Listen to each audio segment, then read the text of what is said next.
The celestial traverse was not built for chaos, but chaos had found it anyway. Liam Core gripped the railing as the corridor beneath him tilted 15 degrees to port, then snapped back with a lurch that sent his toolkit skittering across the deck. Somewhere deep in the ship's belly, the gravity regulators were having a very bad day, and Liam was having a worse one. The alarm klaxons had been screaming for 3 minutes now, a shrill two-tone wail that made his teeth ache. Red emergency lights strobed along the walls, casting everything in harsh, pulsing shadows. Around him, crew members scrambled in every direction, Vrathari engineers with their 6 limbs skittering along the walls, their mandibles clicking in rapid communication. Kelthon researchers moving in their pressurized mobility suits, the fluid inside sloshing with each awkward step. Humans shouting orders over the noise, their voices hoarse with stress. And somewhere in the mix, the Yavari, those enigmatic humanoids with their long pointed ears and unsettling violet eyes, moving with an eerie calm that suggested they perceived the crisis on levels Liam couldn't access. Liam had been on the Traverse for 8 months, long enough to know that gravitational anomalies in the Helix Nebula were common, but this one was different. The ship's stabilizers should have compensated within seconds. Instead, they were failing, which meant something fundamental had gone wrong. He grabbed his toolkit, a battered metal case covered in scuff marks and fading decals, and started moving toward the central hub. The gravity regulators were housed there, buried behind layers of shielding and redundant systems. If they were offline, someone needed to manually override the safeties and restart the primary coils. That someone, apparently, was him, because the chief engineer was dealing with a coolant leak in Section 7, and everyone else was either occupied or panicking. The corridor was packed. A group of Vrathari blocked the left side, clustered around a wall panel, their mandibles clicking in rapid coordination as they tried to reroute power. A human deckhand stumbled past, muttering curses in 3 languages. A Kelthon researcher had stopped moving entirely, their suits' gyroscopes struggling to compensate for the shifting gravity. Liam squeezed through the crowd, keeping his center of gravity low as the deck tilted again. His boots had magnetic soles, standard issue for anyone working in variable gravity, but they only worked on metallic surfaces, and half the corridor was composite plating designed to be non-conductive. He felt like he was walking on a ship made of ice, every step a gamble. Ahead, he saw her. A Yavari woman standing near the wall, one hand braced against the surface for balance. She was tall, maybe 6 feet, with the characteristic features of her species, smooth skin that shifted between pale blue and lavender, depending on the light, long, elegant fingers that seemed too delicate for manual labor, and those striking violet eyes that seemed to see more than they should. Her ears were long and pointed, extending gracefully from the sides of her head, adorned with simple silver cuffs that caught the emergency lighting. Liam had seen Yavari before, but not many. They were uncommon on exploration vessels, preferring research stations and diplomatic postings where their empathic abilities could be put to use in controlled environments. This one wore a standard-issue jumpsuit in dark gray, with a xenopsychology insignia on the shoulder. She looked calm, almost serene, despite the chaos around her, her expression thoughtful as she observed the panic with detached interest. The ship lurched again, harder this time. The gravity field inverted for just a fraction of a second, long enough for Liam's stomach to do a flip and his magnetic boots to lose contact with the deck. He stumbled forward, arms flailing for balance, his toolkit swinging wildly from his grip. His hands shot out instinctively, reaching for the wall for anything solid, anything that would keep him from falling. Instead, his palm made contact with fabric, with warmth, with the curve of the Yavari woman's lower back. The contact lasted less than a second. Just a brief touch, his hand against the fabric of her jumpsuit, his fingers accidentally pressing against her. But it was enough, more than enough. Liam pulled his hand back like he'd touched a live wire, his face flushing hot with mortification. Oh God, he thought, that's it. That's how I die. Executed for inappropriate contact during a crisis, body jettisoned into space as an example to others. The Yavari woman turned toward him, slowly, deliberately. Her violet eyes locked onto his, and Liam braced himself for anger, for a reprimand, for security to appear and drag him away to whatever passed for a brig on a multi-species research vessel. But she didn't look angry.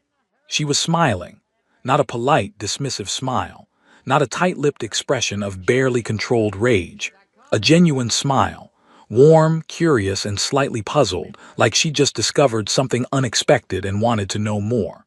Her head tilted slightly, that universal gesture of curiosity that transcended species, and she studied him with an intensity that made Liam want to crawl into the nearest maintenance shaft and never come out.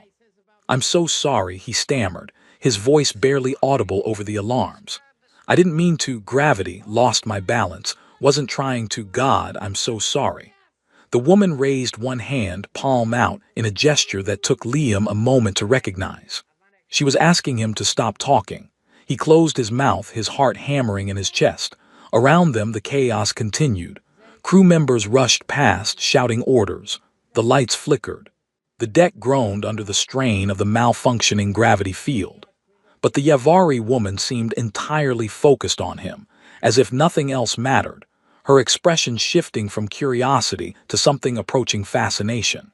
"You're human," she said finally. Her voice was soft, melodic, with an accent that Liam couldn't place.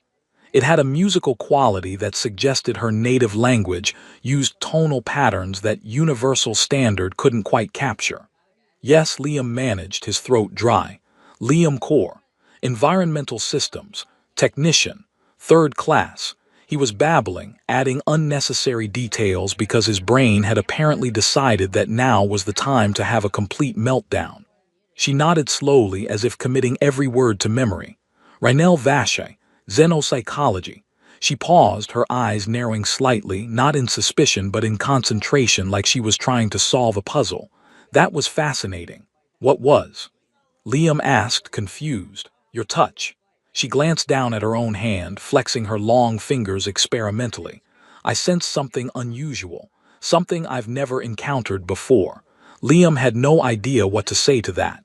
He was still trying to process the fact that she wasn't calling security or filing a formal complaint. Before he could respond, a voice crackled over the ship's intercom, distorted by static but still comprehensible. "All personnel, gravitational stabilization failure in sectors 4 through 7. Engineering teams to Central Hub immediately. Repeat, engineering teams to Central Hub. Secondary systems are failing. This is not a drill." Liam's stomach sank. "That's me," he said, gesturing vaguely with his toolkit. "I have to go. The regulators are offline, and if we don't get them restarted soon, we're going to be floating around in here like debris." Rhinel stepped aside, giving him room to pass, her movements graceful even in the chaotic gravity. "Of course. Your ship needs you." She paused, then reached into a pocket on her jumpsuit and pulled out a small data chip, holding it delicately between two fingers. "Find me when the crisis is over. I'd like to speak with you, properly, about the touch." Liam asked, bewildered. "About what I felt when you touched me." She pressed the chip into his hand, her fingers cool and smooth against his palm.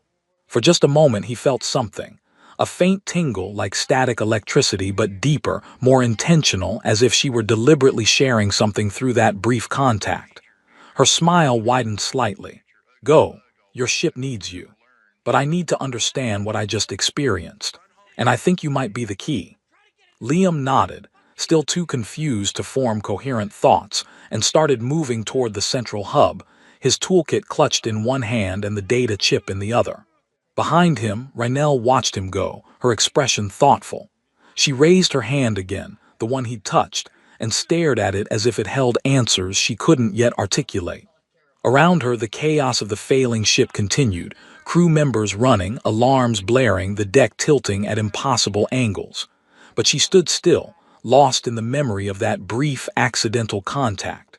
Something had happened, something profound. She'd spent years studying emotional patterns across dozens of species, mapping the ways different beings experienced and processed feelings. She'd touched thousands of individuals in controlled research settings, always professional, always detached. But in that single accidental moment in a chaotic corridor, she'd felt something she'd never encountered before. The human's emotional signature had been layered in ways that shouldn't be possible. Most species felt one primary emotion at a time: fear, joy, anger, curiosity. Some could manage two emotions simultaneously, though they were usually related or complementary. But the human, Liam Core, had been experiencing at least five distinct emotions in that brief contact. Courage, because he was rushing toward danger to fix the ship. Guilt, immediate and overwhelming for the accidental touch. Embarrassment, socially conditioned and deeply ingrained. Sincerity in his apology, genuine and without calculation. And underneath it all, a thread of determination, a refusal to let the chaos stop him from doing his job. Five emotions, simultaneous, integrated. It was like listening to a symphony when she'd spent her entire life hearing single notes. The deck tilted again, snapping her out of her reverie. She steadied herself against the wall and began making her way back to her quarters, her mind already racing with questions. Who was Liam Core, really? What made human emotional architecture so different from every other species she'd studied? And why did that brief, clumsy, embarrassing touch feel like the most important moment of her career? She needed to understand, needed to know if this was unique to him or common to all humans, needed to figure out what this discovery could mean for interspecies communication, for diplomacy, for the fundamental ways different civilizations understood each other. The gravity stabilizers kicked back online with a shuddering groan, and the deck leveled out. The alarms cut off, leaving a ringing silence in their wake. Around her, crew members sagged with relief, their panic giving way to exhausted gratitude. Rhinell barely noticed. She was already planning her approach, already formulating the questions she would ask, already imagining the research possibilities that had just opened up. All because of an accident. All because a human technician had lost his balance and touched her in a moment of crisis. Sometimes, she thought, walking back to her quarters through the now stable corridors, the universe had a sense of humor. And sometimes, the most important discoveries came from the most unlikely sources. She needed to speak with Liam Core, needed to understand what made his species so emotionally complex, needed to know if this strange, layered, chaotic emotional architecture could be the bridge that finally allowed different civilizations to truly understand each other. The thought filled her with an excitement she hadn't felt in years. And underneath that excitement, buried so deep she almost didn't recognize it, was something else. Something personal. A connection, however brief, that had felt real in a way her carefully controlled research never had. She would find him. And together, they would discover something extraordinary. 4 hours later, the celestial traverse was stable again. The gravitational anomaly had passed, the regulators were back online, and the ship's systems had returned to normal operations. Liam had spent those 4 hours elbow-deep in machinery, working alongside 3 Vrathari engineers whose names he could barely pronounce, and a human supervisor who didn't stop shouting orders even after the crisis was over. He was exhausted. His hands were covered in grease and coolant residue. His jumpsuit was soaked with sweat despite the environmental controls, and all he wanted was a shower, a meal that didn't come from a ration pack, and 12 hours of uninterrupted sleep. Instead, he found a message waiting for him in his quarters when he finally dragged himself back. A meeting request from Rhinell Vache. Location, Conference Room 7. Time, as soon as possible. Liam stared at the message for a long moment, debating whether to ignore it. He was tired. He smelled like burnt insulation and desperation. The last thing he wanted was to stumble through a conversation with a xenopsychologist who thought his accidental touch was fascinating. But curiosity won out. And maybe, underneath the exhaustion, there was something else. A desire to understand what she'd meant, what she'd felt. He cleaned up as best he could, changed into a fresh jumpsuit, ran his fingers through his hair in a futile attempt to look presentable, and made his way to Conference Room 7. The room was small, designed for intimate meetings rather than large briefings. A single table in the center, chairs arranged around it, a viewport showing the swirling colors of the Helix Nebula beyond. Raynell was already there, standing near the viewport, her hands clasped behind her back. She turned when she heard him enter, and that same warm smile from the corridor appeared on her face. "Liam Core," she said, as if his name were something precious. "Thank you for coming." "I wasn't sure if you'd show," Liam admitted, lowering himself into one of the chairs.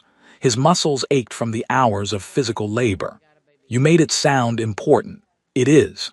She moved to sit across from him, folding her hands on the table in front of her. Her posture was perfect, composed, professional. But there was an undercurrent of excitement in her eyes that suggested she was barely containing herself. "I want to explain what happened earlier. When you touched me." Liam winced. "I really didn't mean to. The gravity was failing, I lost my balance, and I know." She raised a hand, stopping him with the same gentle gesture from before. "This isn't about intent. It's about what I perceived." She leaned forward slightly, her violet eyes locked on his. "My species, the Yavari, possess a unique biological trait. Through physical contact, we can sense the emotional patterns of other beings. Not thoughts, not memories, just emotions. Their texture, their intensity, their shape." Liam blinked, processing this. "You can read emotions, not read, perceive. It's more like." She paused, searching for the right words. Her fingers drummed lightly on the table as she thought. "Imagine emotions as music. Most species produce a single note, maybe a chord. Simple, clear, easy to interpret. Fear sounds like this. Joy sounds like that. Anger has a particular resonance. But when you touched me, I heard something different. A symphony." Liam wasn't sure how to respond to that. He'd never thought of his emotions as particularly complex. Most of the time, he felt like a walking collection of anxieties and tired jokes held together by coffee and stubbornness. "What do you mean? A symphony?" Raynell's expression grew animated, her usual composure slipping as genuine enthusiasm took over. "Most beings feel one primary emotion at a time. Fear, joy, anger. They might experience secondary emotions, but they're muted background noise, harmonics of the primary feeling. But you, however." She paused as if savoring the memory. "When you touched me, I sensed layers. Courage mixed with guilt. Sincerity tangled with embarrassment. Determination shadowed by self-doubt. All of them existing simultaneously, interacting with each other, creating patterns I've never encountered in any other species. It was chaotic, messy, and absolutely extraordinary." Liam leaned back in his chair, trying to process this information. "So you're saying I'm emotionally complicated?" She smiled. "I'm saying humans might be emotionally complicated. You're the first human I've ever had prolonged contact with. I need more data. That's why I asked you here." She reached into her pocket and pulled out a small datapad, setting it on the table between them. "I want to conduct a series of experiments. Controlled contact, mapping your emotional responses, comparing them to other species I've studied. If my hypothesis is correct, this could revolutionize how we understand human psychology." Liam rubbed his face, suddenly aware of how surreal this conversation was. The day had started normally, routine maintenance, checking environmental systems, avoiding the chief engineer's bad moods. Now he was sitting in a conference room being told that his emotions were some kind of unique phenomenon worth studying. "You want to study me? Only if you consent." She set the datapad on the table, her expression earnest. "I understand this is unusual, but I believe your species has something unique to offer the galaxy, and I'd like to help prove it. If I'm right, if humans truly experience emotions in this complex, layered way, it could have profound implications for how we approach interspecies communication, diplomacy, even conflict resolution." He looked at her, at the barely contained excitement in her expression, at the way her hands trembled slightly as she spoke. She wasn't mocking him.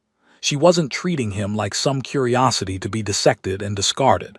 She genuinely believed this mattered.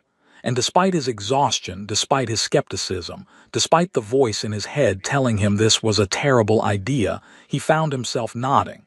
"Okay," he said. "What do we do?" Rynell's smile widened, transforming her entire face. We start simple. She stood and moved her chair closer to his, close enough that their knees almost touched. The proximity made Liam acutely aware of how different she was from humans. The faint luminescence of her skin, the delicate structure of her features, those long pointed ears that seemed to move slightly in response to sounds he couldn't hear. "May I?" She extended her hand, palm up, waiting for his permission. Liam hesitated, suddenly nervous. Then he placed his hand in hers. Her skin was cool, smooth, and the moment their hands made contact, he felt that same faint tingle from before, like static electricity but deeper, more intentional. Rynell closed her eyes, her expression growing distant, focused. Her breathing slowed. The hand holding his tightened slightly, not uncomfortably, but with purpose. "Think about something," she said softly. "A memory. Something that matters to you." Liam's mind went blank for a moment, the way it always did when someone told him to think of something specific. Then it settled on a memory from years ago, unbidden but suddenly vivid. He was 15, standing in his backyard on Earth, watching his younger sister Maya chase fireflies.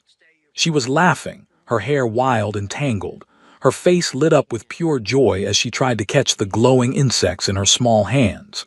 He remembered feeling protective, proud, and terrified all at once, because he knew the world was dangerous and unpredictable, and she was so small, so vulnerable, so full of light that he was afraid something would come along and extinguish it. Rynell's grip on his hand tightened slightly. "I feel it," she whispered, her eyes still closed.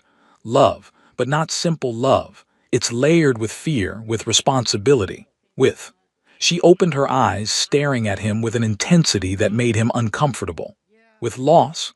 Liam swallowed hard, his throat suddenly tight. "She died, 2 years after that memory, car accident.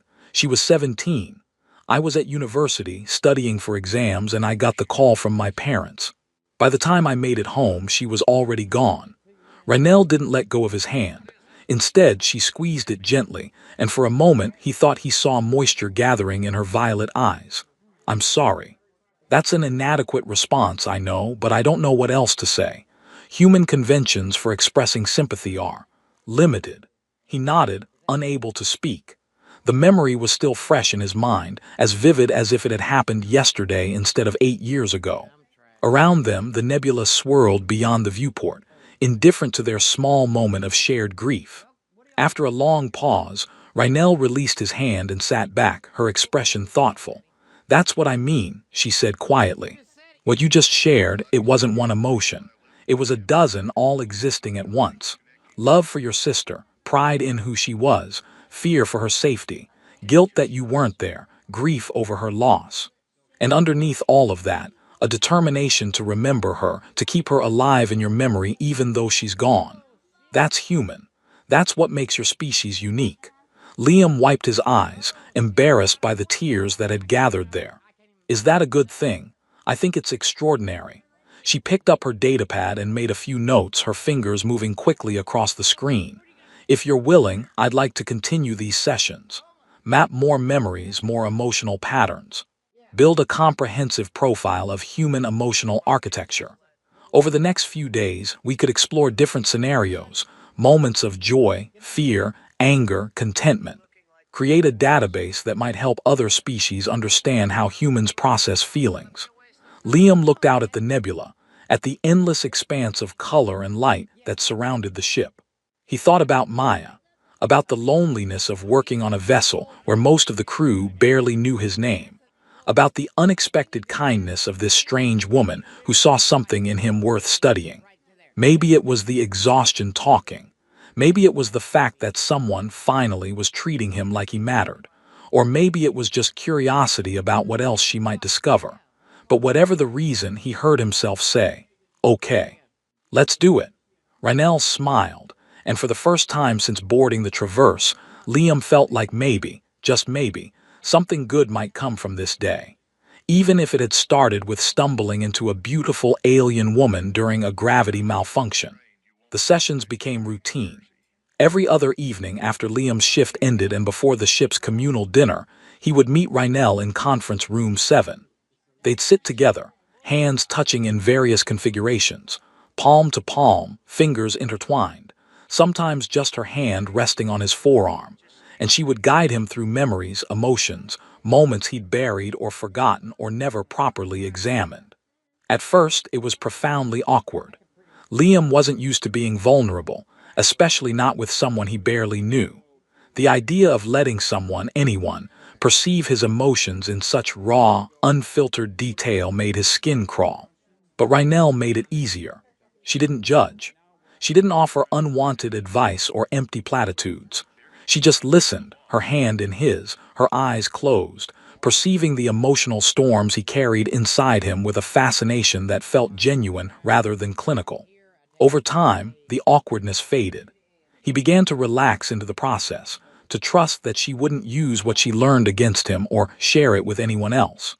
The sessions became less like experiments and more like conversations, except they were happening on a level deeper than words.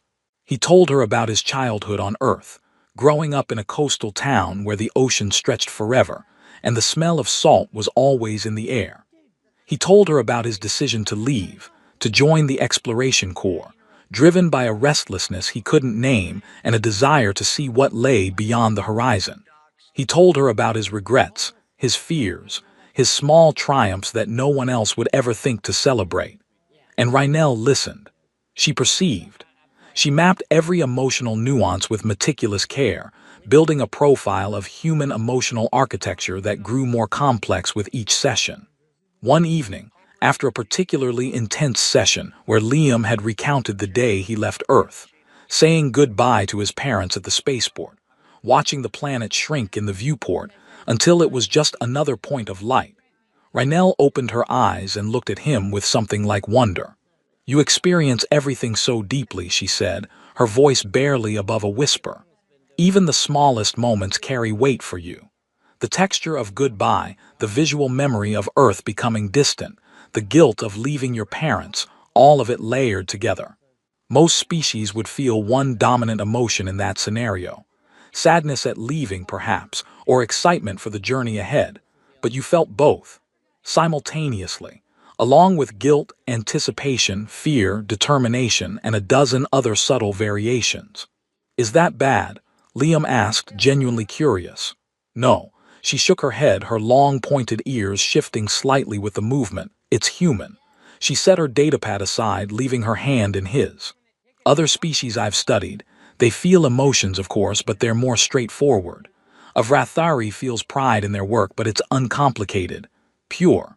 A Kelthon feels joy, but it's singular, focused. There's no confusion, no contradiction. You, though, you feel joy and sadness at the same time. You feel pride mixed with doubt. It's chaos. Liam laughed, the sound tired. That sounds exhausting. It is, Rhinell admitted. But it's also beautiful, in its own messy, complicated way. She hesitated, then added something that felt more personal than anything she'd shared before. My people, we're taught to control our emotions from childhood, to suppress them. The Yavari believe that feeling deeply is a weakness, something that clouds judgment and leads to poor decisions. We're trained to be logical, composed, controlled at all times. Why? Liam asked, frowning. That sounds miserable. Because emotions lead to conflict. They lead to irrational behavior, to wars, to the collapse of civilizations. Better to be logical, to make decisions based on reason rather than feeling. Better to suppress than to express. She looked down at their joined hands. But after working with you, after experiencing the richness of human emotional life even secondhand, I'm starting to wonder if we've lost something important. Liam studied her, seeing for the first time the cracks in her composure, the loneliness in her eyes, the weight she carried. What do you feel right now? He asked quietly. Rhinell's breath hitched. I don't know. I've spent so long suppressing everything, following the Yavari way, that I'm not sure I'd recognize my own emotions anymore. I perceive others' feelings with perfect clarity, but my own. They're like a foreign language I used to speak fluently but have since forgotten. Then stop suppressing, Liam said, his voice gentle but firm. Just for a minute. Let yourself feel whatever comes. She looked at him, uncertain, almost frightened. What if it's too much? What if I can't control it once it starts? Then it's too much. But at least it'll be real. At least you'll know what it feels like to be yourself instead of what your society expects you to be. Rainelle closed her eyes. Her hand trembled slightly in his. Liam waited, silent, giving her space to experience whatever was rising to the surface. The conference room was quiet except for the soft hum of the ship's systems and the distant sound of crew members passing in the corridor outside. When she finally opened her eyes again, they were wet with tears that hadn't yet fallen. "I feel lonely," she whispered, her voice breaking slightly. "I've felt it for years, decades even, but I've never let myself acknowledge it. Everyone on my homeworld is so composed, so controlled, so perfectly logical. They communicate through careful words and measured gestures, but there's a connection of a kind that neither of them had experienced in far too long." Over the following weeks, Rainelle continued her work. She compiled data, wrote reports, mapped Liam's emotional patterns with meticulous detail. But she also began to change. She started allowing herself to feel more openly, to stop suppressing every emotion that rose to the surface. She laughed more easily. She expressed frustration when experiments didn't go as planned. She even cried once, after a difficult session where Liam had shared a memory of Maya's funeral, of standing in the rain while they lowered her casket into the ground, of feeling like part of his soul was being buried with her. Liam noticed the changes. He watched Rainelle become more human in a sense, more real, more present. And he found himself looking forward to their sessions not because he was helping science advance, but because spending time with her had become the highlight of his day. One evening, after a particularly successful session where they'd mapped his response to a moment of pure joy, the day he'd been accepted into the Exploration Corps, his parents cheering, his future suddenly bright with possibility, Rainelle looked at him with an expression he couldn't quite read. "I've made a breakthrough," she said, her voice trembling with excitement. "What kind?" Liam asked, intrigued. She pulled up a holographic display from her datapad, projecting it into the air between them. It showed a complex web of interconnected emotional patterns, layers upon layers of feelings that interacted with each other in ways that reminded Liam of neural networks or maybe musical compositions. "Humans don't just feel multiple emotions simultaneously," she explained, gesturing at the display. "You integrate them. Your joy isn't separate from your sadness, it's informed by it. Your courage exists because of your fear, not in spite of it. Every emotion you experience is colored and shaped by every other emotion you've ever felt. It's a completely different emotional architecture from any other species I've studied." Liam stared at the display, trying to make sense of the swirling patterns. "What does that mean?" "Practically, it means," Rainelle said, her voice growing more excited with each word, "that humans have the potential to bridge emotional gaps between species that have existed for millennia.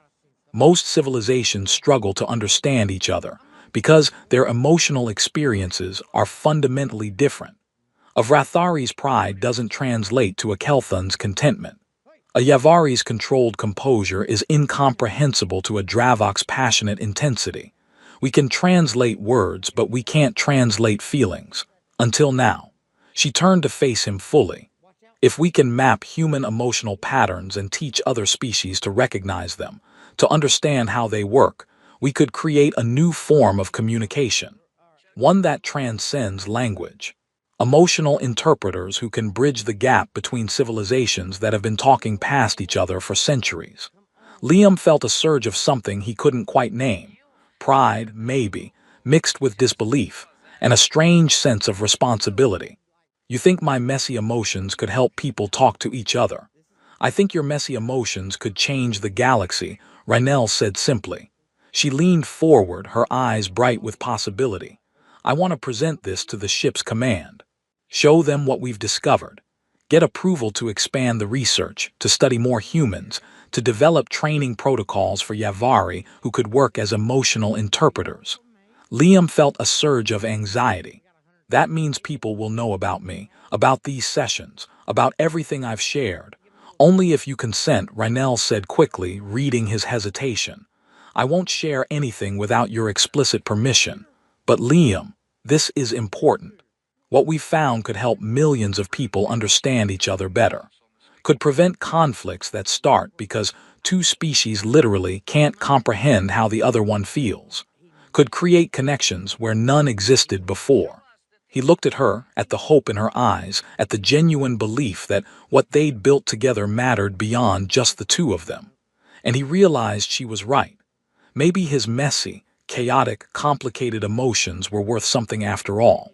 Maybe the thing he'd always seen as a weakness, his inability to feel just one thing at a time, his tendency to carry contradictory feelings simultaneously, was actually a strength. "Okay," he said, his voice steadier than he felt. "Let's do it. Let's show them what we've found." Rynell's smile was radiant, transforming her entire face. "Thank you." She reached across the table and took his hand, not for research this time, but just to hold it. Just to share a moment of connection with someone who understood her in ways no one from her own species ever had. Liam squeezed back, and for the first time in a long time, he felt like he was part of something bigger than himself, something that might actually matter. The presentation took place in the Traverse's main conference room, a space far larger and more formal than the intimate setting where Liam and Rynell had conducted their sessions. The walls were lined with displays showing data streams from the ship's ongoing research, and a large central table dominated the room, surrounded by chairs occupied by the ship's senior officers and department heads. Liam stood at the back of the room, trying to be invisible, his hands shoved in his pockets to hide their trembling. He'd changed into a clean jumpsuit, his best one, but he still felt hopelessly out of place among the scientists and officers who filled the space. Rynell stood at the front of the room, her posture perfect, her expression composed. She prepared meticulously for this presentation, spending days organizing her data, creating visualizations that would make the complexity of human emotions comprehensible to species who experienced feelings in fundamentally different ways. Captain Zixel sat at the head of the table, a Vrathari with a deep green carapace and compound eyes that seemed to see everything at once.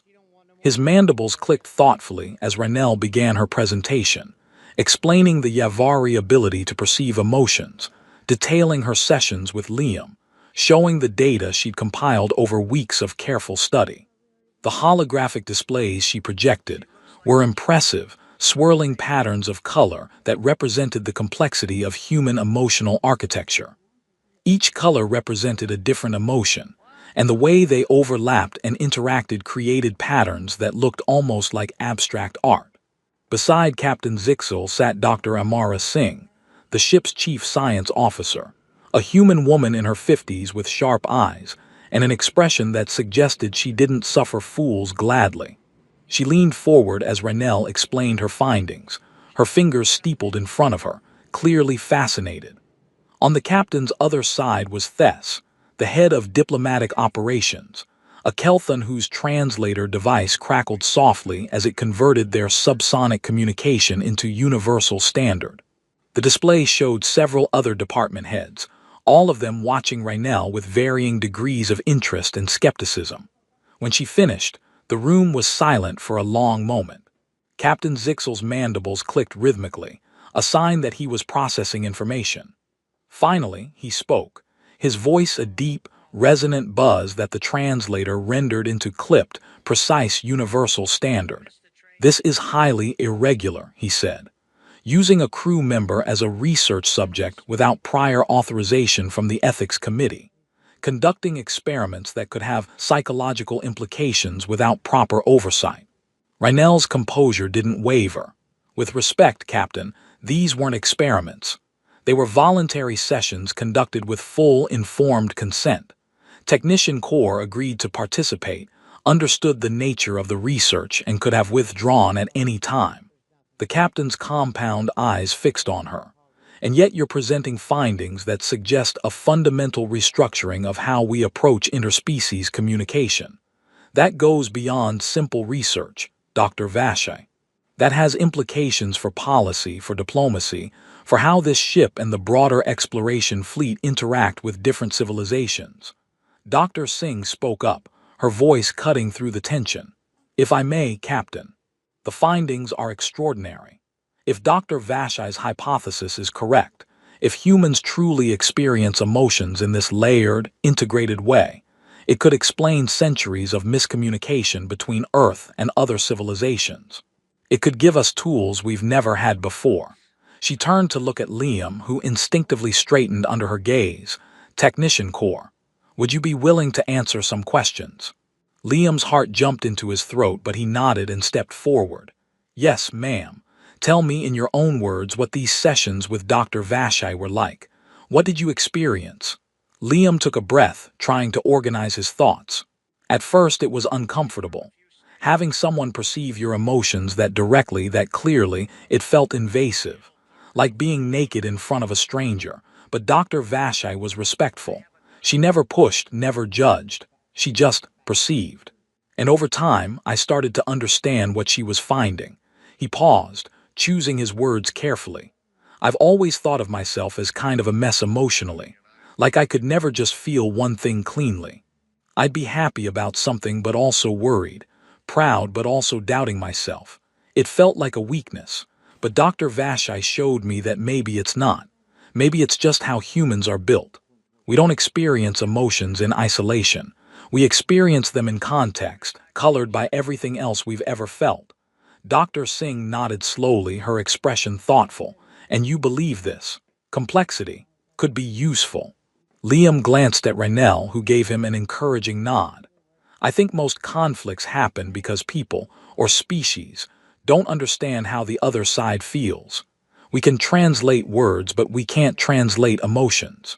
If someone trained in reading human emotional patterns could help bridge that gap, could explain to a Vrathari why a human's pride is mixed with insecurity, or help a human understand why a Kelthun's joy doesn't look like celebration. Yeah, I think that could be useful. Thess's translator crackled to life, their subsonic voice rendered into flat, emotionless, universal standard. How would this work practically? You cannot expect every diplomatic mission to include a Yavari interpreter. There are not enough of them, and their abilities are limited by physical proximity.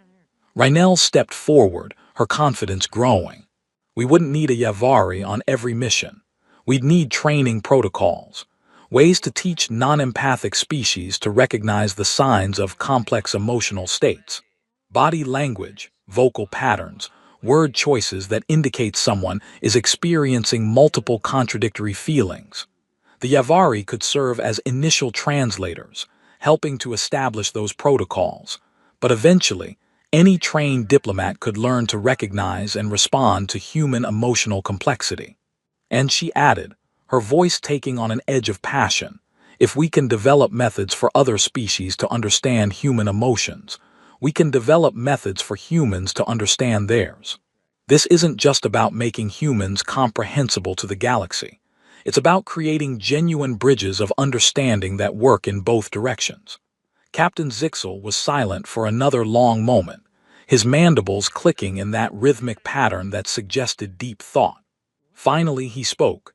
This would require resources, time, approval from multiple departments and likely from Fleet Command as well.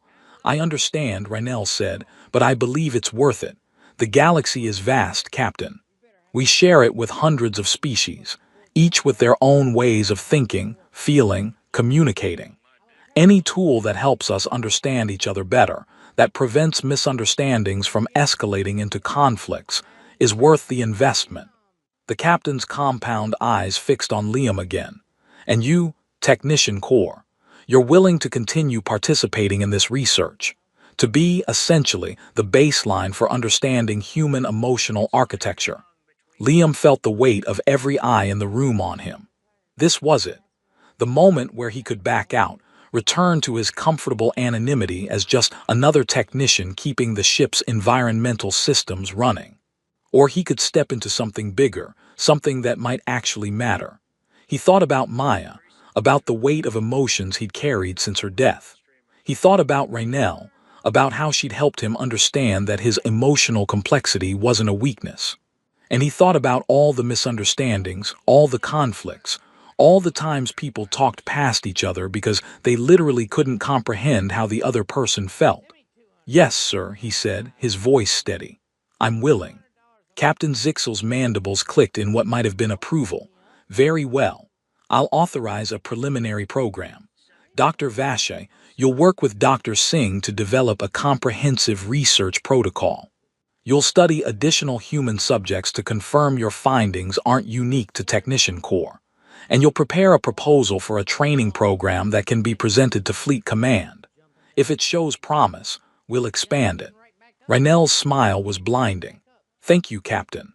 As the meeting adjourned and the senior officers filed out, Dr. Singh approached Liam, her expression unreadable. You did well, she said simply. Thank you, ma'am, Liam replied, unsure what else to say.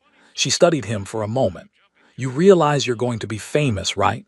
The human who helped redefine cross-species communication. Your name will be in textbooks. Liam laughed nervously. I'd rather not be. Too late. She clapped him on the shoulder and walked away, leaving Liam standing alone in the conference room with Rynell. They looked at each other, and suddenly, both of them were grinning like idiots. We did it, Rynell said, her usual composure completely gone, replaced by pure excitement. We really did it. Liam nodded, still processing. Yeah, we did. Later that evening, after the chaos of the day had settled and the ship had returned to its normal rhythms, Liam and Rynell met one last time in Conference Room 7. It had become their place, the quiet corner of the ship where they'd built something unexpected and profound. They sat in their usual positions, but this time, they weren't there for research. They were there because being together had become something they both needed. You know, Liam said after a while, I never thought bumping into someone during a gravity malfunction would lead to this. Rynell laughed, the sound warm and genuine. Neither did I, but I'm glad it did. She turned to look at him, her violet eyes soft in the dim lighting. You've taught me something important, Liam. What's that? That feeling deeply isn't a weakness. That emotions, even messy, complicated, contradictory ones, are what make us real. That connection is worth the risk of vulnerability. Liam felt his throat tighten with emotion. He reached out, and she took his hand without hesitation. For me too, he said quietly. You've shown me that what I thought was broken about me is actually what makes me human. That carrying contradictions doesn't make me weak. It just makes me complex. They sat in comfortable silence, hands clasped, looking out at the nebula that had become the backdrop to their unlikely partnership. Outside, the celestial traverse continued its journey through uncharted space,